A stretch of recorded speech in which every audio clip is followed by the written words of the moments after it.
मैं यहाँ के प्रधानाचार्य जी को धन्यवाद देना चाहूँगा कि आज इस विद्यालय में मुझे आमंत्रित किया कुछ बोलने के लिए, और यहाँ के शिक्षकों और के लिए भी धन्यवाद ज्ञापन है कि उन्होंने मुझे बुलाया।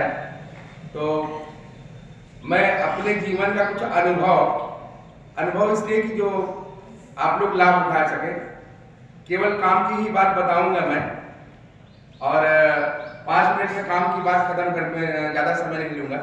कितना अच्छा, ठीक है। तो सबसे पहले आप लोग इस विद्यालय में आए तो एक प्रारब्धवश आए। पूर्व जन्म आपकी उम्र अगर 10 साल है, 15 साल है, तो 15 साल के पहले भी आप थे, क्योंकि आत्मा आपकी वही है। किसी और घर में थे, किसी और योनि में थे, तो आपका पिछले जन्मों के अनुसार यहाँ जन्म हुआ, उसी जन्म के अनुसार आप यहाँ पे भाग्य के अनुसार इस विद्यालय परिसर में एडमिशन भी, आपका प्रवेश भी हुआ है। अब रही बात भाग्य बदलने की, तो पिछले जन्म में जो कुछ भी लिखा होगा वही, लेकिन उस भाग्य को बदला जा सकता है किसके द्वारा? शिक्षा के द्वारा और विद्या के द्वारा। दोनों चीजें अलग अलग हैं। शिक्षा अलग है और विद्या अलग है।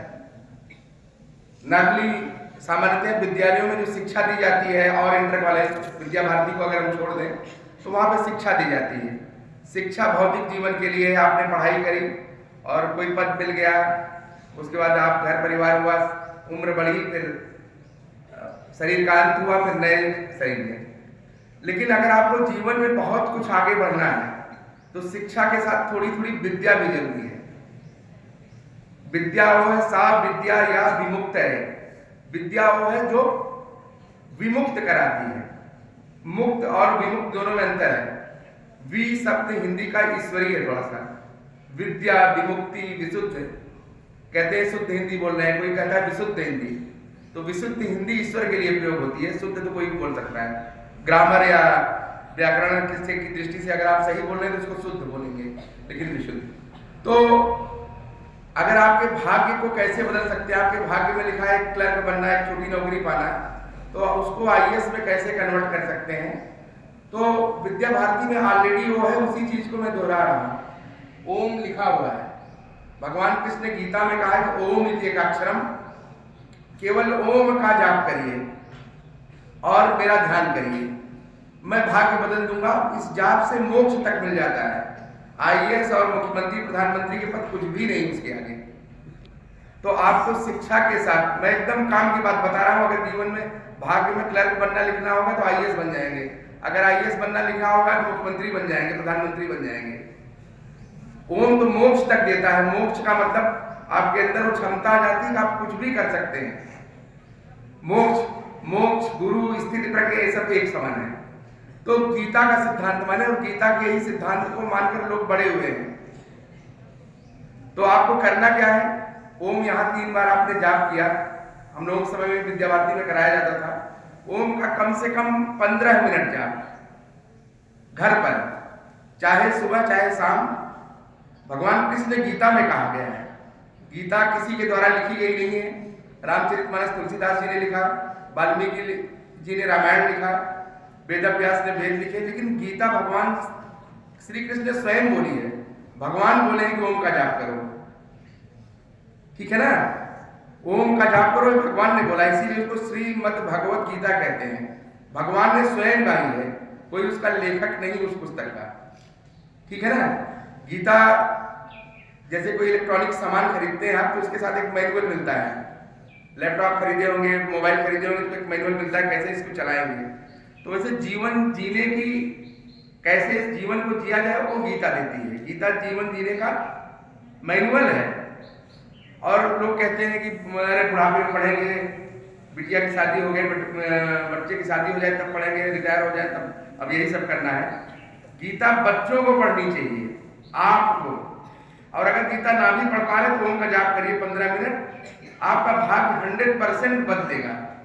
कुछ हो या ना हो, आपका भाग्य बदल जाएगा आपका। एक पूरी टेस्टेड बात है।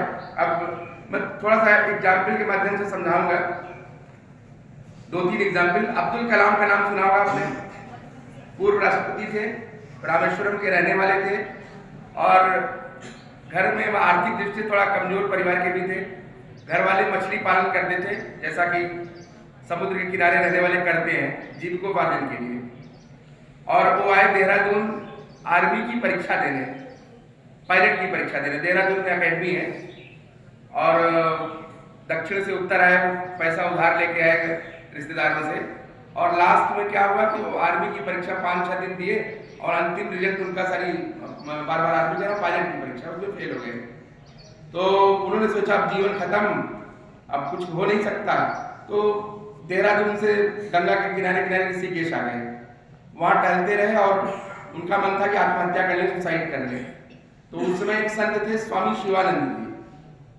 तो स्वामी शिवानंद जी देखा कि लड़का कूदने वाला है नदी में और 2-3 दिन से यही भ्रमण कर रहा है, तो उन्होंने रोका और उनकी काउंसलिंग करी, समझाया और उनको दिया कि ओम का जाप करो और गीता पढ़ो। तो उनसे बोले कि क्या होगा, आप तो परीक्षा फेल हो गई, ये सब बकवास की बातों से क्या होगा। उनको जो लगा और उन्होंने बताया भी, तो कहा ओम का जाप करो, तुम एक दिन सेना के टॉप पोजीशन में पहुंच जाओगे, विश्वास रखो। खैर उन्होंने आत्महत्या का विचार छोड़ा, पढ़ाई लिखाई करने लगे अपना, और अंत में उनकी एक जॉब DRDO में लग गई, जो कि सेना नहीं है, रक्षा मंत्रालय का ही ऑर्गेनाइजेशन है, डिफेंस रिसर्च डेवलपमेंट ऑर्गेनाइजेशन। ठीक है, रक्षा मंत्रालय का ऑर्गेनाइजेशन है लेकिन सेना नहीं है। वो गीता पढ़ते रहे और एक दिन ऐसा आया कि वो पॉलिटिकल भी नहीं थे, उनका ना बीजेपी से संबंध था, ना RSS से संबंध था, न किसी से भी नहीं संबंध था, न कांग्रेस से था, न किसी भी पार्टी से, और उनको राष्ट्रपति पद ऑफर किए गए और बाई डिफॉल्ट वो तीनों सेनाओं के प्रमुख हो गए। तो ओम के जाप में वो क्षमता है कि जो शिक्षा नहीं करा सकती वो ओम का जाप करा देगा। ठीक है, और कलाम साहब जिस दिन उनकी डेथ हुई थी IIM शिल्लॉन्ग में लेक्चर दे रहे थे, सडन उनको हार्ट अटैक आया, डेथ हो गई। तो उस समय उनकी कोर्ट में गीता थी। तो गीता आपकी क्षमता को बढ़ा देती है, जो काम शिक्षा नहीं कर पाएगी, बड़ी बड़ी चीजें नहीं कर पाएंगी, वो गीता कर देती है। दूसरा एग्जाम्पल मैं मदन मोहन मालवीय को देता हूँ। मदन मोहन मालवीय ने BHU की एस्टेब्लिशमेंट किया और इलाहाबाद से पैसेंजर ट्रेन से गए थे बनारस, और BHU की एस्टेब्लिशमेंट के पहले इलाहाबाद में प्रयागराज में 4-5 विद्यालय स्थापित करके गए थे और एक जेब में एक पैसा नहीं, और उन्होंने क्या एस्टेब्लिश किया, बनारस हिंदू विश्वविद्यालय, जिसमें आज एक IIT है। तो लोग ये कहते हैं कि अगर IIT में पढ़ना हो, IAS बनना हो, तो भी ओम की जरूरत नहीं है। शायद उनके इंग्लिश मीडियम के स्कूल वाले बच्चे भी ओम का जाप नहीं करते, वो भी कुछ ना कुछ IAS बन जाते हैं। लेकिन अगर IAS बनाने की क्षमता रखना हो, तब आपको ओम का जाप करना पड़ेगा।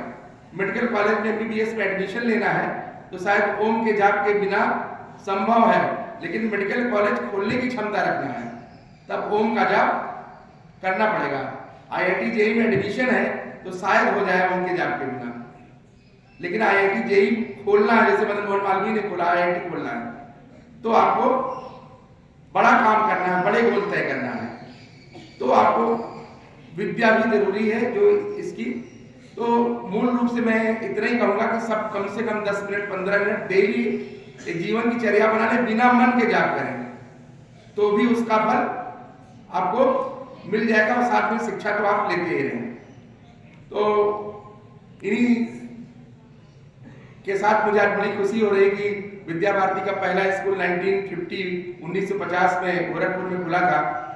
नानाजी देशमुख 1940 में उत्तर प्रदेश आए थे, महाराष्ट्र के हिंगोली जिले से, और सबसे पहले गोरखपुर गए और वहीं से पक्की बाग, शायद नाम पक्की बाग सरस्वती शिशु मंदिर है, वहीं से उन्होंने विद्यालय की स्थापना की।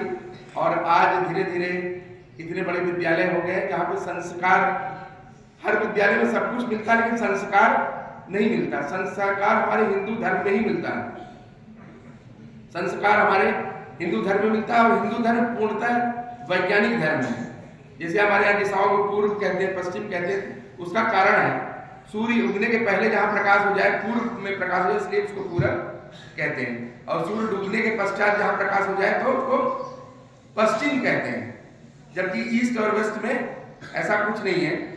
हम लोग पहले थे सोचते थे कि यार जब एडमिशन हुआ है NIT इलाहाबाद में या IIIT में, तो अंग्रेजी में थोड़ा कमजोर रह जाते थे विद्या भारती के लिए।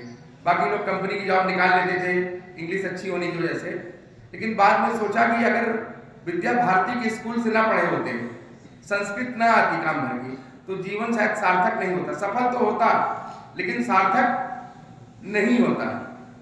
और भारतीय धर्म ग्रंथों का अध्ययन, जैसे गीता पढ़नी है तो गीता का अंग्रेजी में भी अनुवाद करा के पढ़ सकते हैं, लेकिन अंग्रेजी में समझ में नहीं आएगी। गुरु की अंग्रेजी नहीं है। टीचर की शिक्षक की मिल जाएगी टीचर, लेकिन गुरु की अंग्रेजी नहीं है।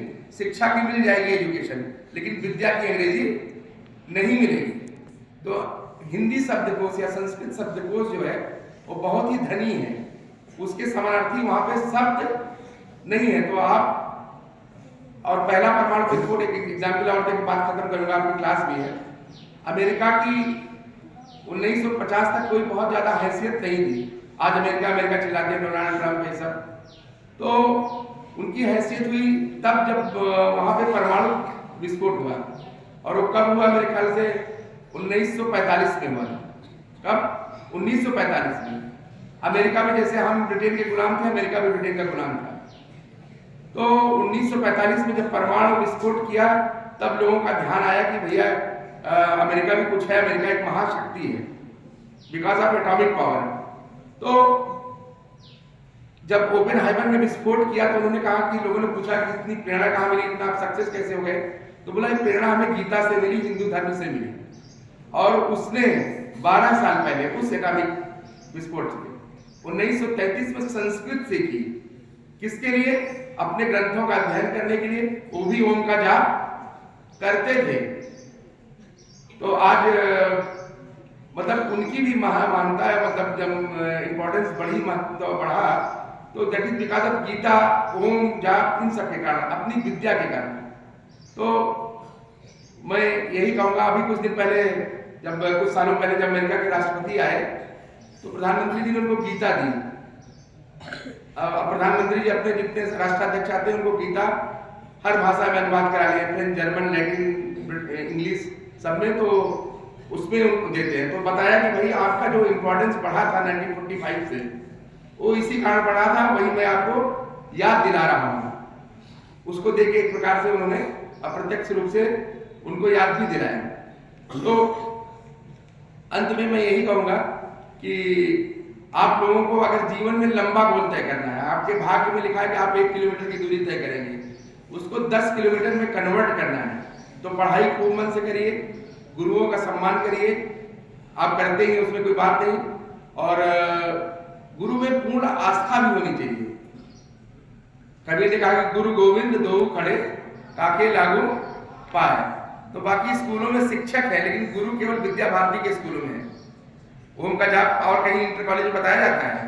मुझे तो नहीं लगता कहीं बताया जाता हो, शायद 1% 2% बताते हो। तो जो ये सब बता रहे हैं, संस्कार दे रहे हैं, वो गुरु हैं, और कृपा गुरु ही करते हैं, भगवान से ज्यादा। तुलसीदास ने लिखा कि कृपा करो गुरुदेव की नहीं। हनुमान चालीसा में है कि नहीं? उस समय तो कंप्यूटर भी नहीं था कि कॉपी पेस्ट कर रहे हो, कंप्यूटर से मिस्टेक हो गया हो, हाथी से लिखा होगा। तो सोच के लिखा उन्होंने, कृपा करो भगवान की नहीं लिखा, कृपा करो गुरुदेव की नहीं। तो गुरु में आस्था केवल 2 मंत्र है। मैं आपके काम की बात बता रहा हूं। गीता में केवल काम की बात लिखी गई है, 108 उपनिषदों का सार, और उसका आप मत पढ़िए अभी इस स्टेज में। अगर पढ़ना हो तो बहुत अच्छी बात है, लेकिन 2 चीज, ओम का जाप जो आप करते हैं 15 मिनट घर पे, और गीता का, गुरुओं का समर्पण, सम्मान नहीं, समर्पण। सम्मान तो किसी का भी कोई कर देता है, कोई धनी आदमी आया, कोई मंत्री आया, विधायक आया, इसका भी सम्मान। समर्पण के साथ आदर करिए, तो जीवन में बहुत दूर तक ले जाएगी, आपकी क्षमता को बहुत दूर तक विकसित कर देगी। बस इन्हीं शब्दों के साथ सभी छोटे जो छात्रगण, उनको मेरी तरफ से आशीर्वाद। बस इसी के साथ और प्रधानाचार्य जी और यहाँ के सभी शिक्षकों को सादर धन्यवाद कि आपसे बातचीत करने का मौका दिया।